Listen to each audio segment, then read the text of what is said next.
This video series is brought to you by the ASU Writing Center within the Academic Support Network. Thank you for joining me as we discuss part 2 of APA Citation.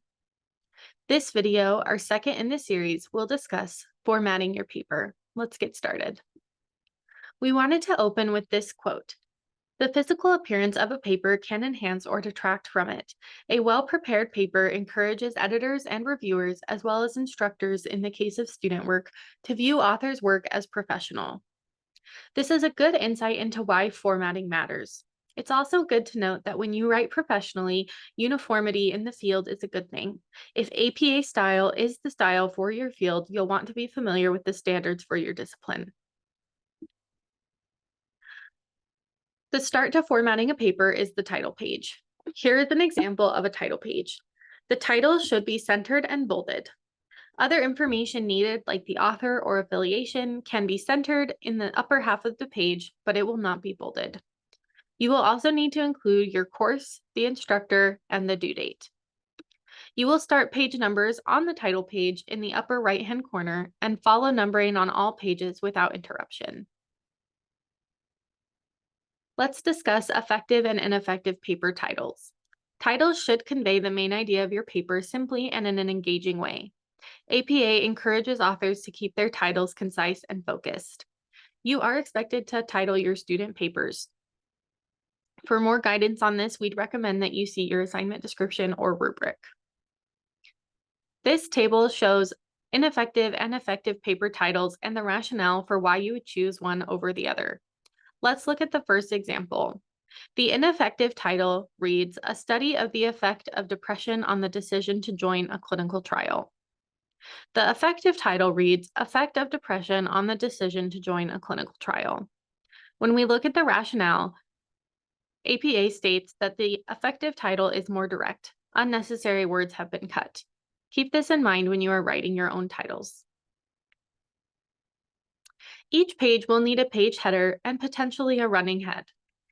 All pages within a paper should have a page number on the upper right-hand side. The title page should be the first numbered page. This is what we would consider a page header. Both Google and Word have settings to create page numbers on your document. We recommend you use these settings as opposed to trying the formatting on your own. Previous editions of APA have prompted students to include a running head at the top of each page. However, in APA 7th edition, this is not required for student papers, only papers being submitted for publication. Please consider why you are writing and then use the appropriate header at the top of your page.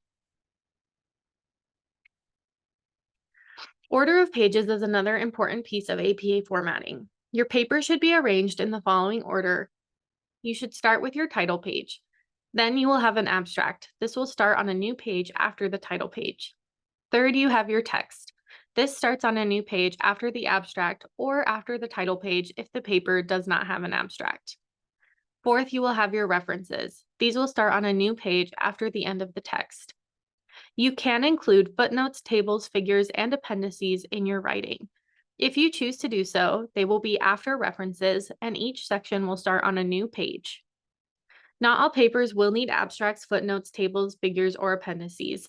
These can be utilized if you see the need. You can find more guidance for these sections and including them in your paper through the APA publication manual. Another aspect of APA formatting is headings. Headings can be fairly common in academic writing. Using headings in your document helps the reader quickly identify the topic or purpose for each section. If you choose to utilize headings in your document, be aware of the APA guidelines for formatting these headings. This table details the different levels of headings and the format. Heading levels indicate the level of organization. Level 1 headings are more encompassing than Level 2 headings. Level 2 headings would apply to whatever Level 1 heading. Level 2 headings would apply to whatever Level 1 heading they are under. This paper outline can help make this clear. We have the paper title, Age and Gender Differences in Self-Esteem.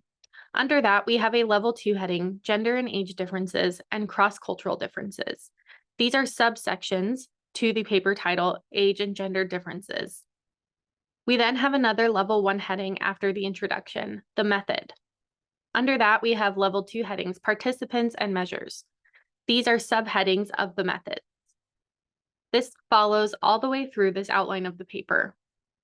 In this sample paper, you can see how headings could be helpful in making a paper outline. They also help the reader easily identify the organization of your paper and find the information they're looking for. These are the references that we used in creating this video. And finally, our online study hub is a great place to post questions about this video and get a tutor or peer response. If you'd like to learn more about formatting your APA paper, the online study hub has a resource that lists where you can find templates for your APA 7th edition paper, as well as the APA style website with sample papers. Thank you for joining us to discuss formatting your paper, and we hope to see you in our next segment discussing in-text citations. Thank you.